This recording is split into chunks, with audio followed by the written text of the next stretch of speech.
সেই সকালে কাজে বেরিয়েছে, এখনো বাড়ি ফেরার নামগন্ধ নেই। আর ওই কথাবাবু আর কথামা গেছেন ওই কালীঘাটে মন্দিরে পুজো। আর আমার হয়েছে যত জ্বালা। আর ওই দিদিমণি গেছে স্নান করতে। কাঁধে না দাদু ভাই, কাঁধে না। আর কিছু করেছে তোমার বলে বলবো বলে দাদু ভাই যেমন কাঁধে নাও, এই নাও তুমি আমার দাদু ভাইকে স্নান দাও। কি হয়েছে সোনা, কি হয়েছে? অমন করে কাঁদছো কেন? না না না, কাঁদে না, কাঁদে নেই। দেখো আমি তোমাকে গান গেয়ে গান শোনাচ্ছি, একদম কাঁদবে তো।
তোকে এত সহজে গ্রেফতার আমি করবো না, তোকে একটা সুযোগ দেবো।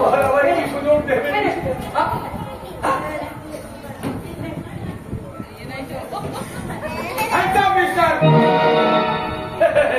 দেখছেন শুনে ম্যাডাম, আরে আপনি আমাকে সুযোগ দিলে কি হবে? পুলিশকে সবসময় খুঁজে পাওয়া যায় না। দেখুন আজকে আমার বিপদের জিনিস না ঠিক চলেছে। আপনি আমাকে সুযোগ দিলে কি হবে ম্যাডাম? এসপি সাহেবকে আমাকে ছেড়ে দেবে ভেবেছেন? মেয়ে আছে, শঙ্কর আছে, যার কাছে হোক পিস্তলটা রেখেছে সারা শেষ সময় ভগবান যে আমাকে এমন সুযোগ দেবে এ আমি ভাবতেও পারিনি।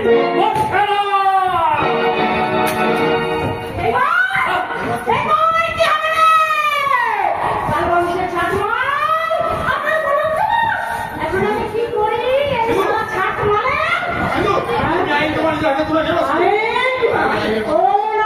কথা বলছেন স্যার, একটা নিরীহ নিষ্পাপ নির্দোষ মেয়েকে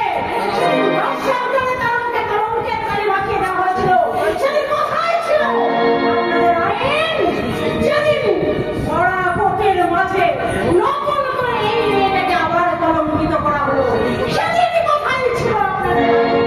তবু সবকিছু ভুলে গিয়ে এই মেয়েটা তো সন্তানটাকে বুকে চেপে ধরে নতুন করে সংসার বাঁধতে চেয়েছিল এই শঙ্করকে নিয়ে। তারপরে এই মেয়েটার বুক থেকে তার সন্তানকে যখন কেড়ে নিয়েছিল আপনাদের আইন, আপনাদের আইন যখন এই মেয়েটাকে বাঁচাতে পারেনি, তখন আমার হাত থেকে এই জানোয়ারটাকে কেউ বাঁচাতে পারবে না। হাত থেকে পিস্তলে কেড়ে নিয়ে তাকে গুলি চালানোর অপরাধে, আর সেই অন্যায় অপরাধের জন্য তোর মতো জানোয়ারকে আমি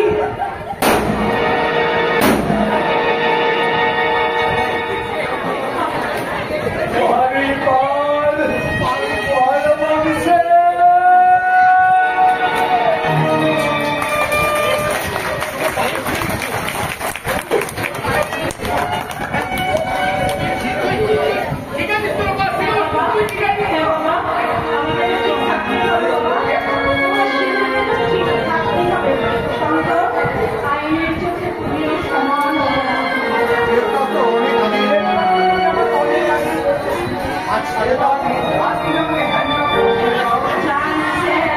ওকে আপনি নিয়ে যান জেল থেকে, তুমি যখন ফিরে আসবে নতুন তুমি আবার সেদিন সুযোগ করিয়ে দেবে, আর সেদিনের জন্য আমি তোমার জন্য অপেক্ষা করে থাকবো। নিয়ে যান স্যার, আমি হাসপাতাল থেকে ফিরে এসে আমার ডিউটিতে জয়েন করবো।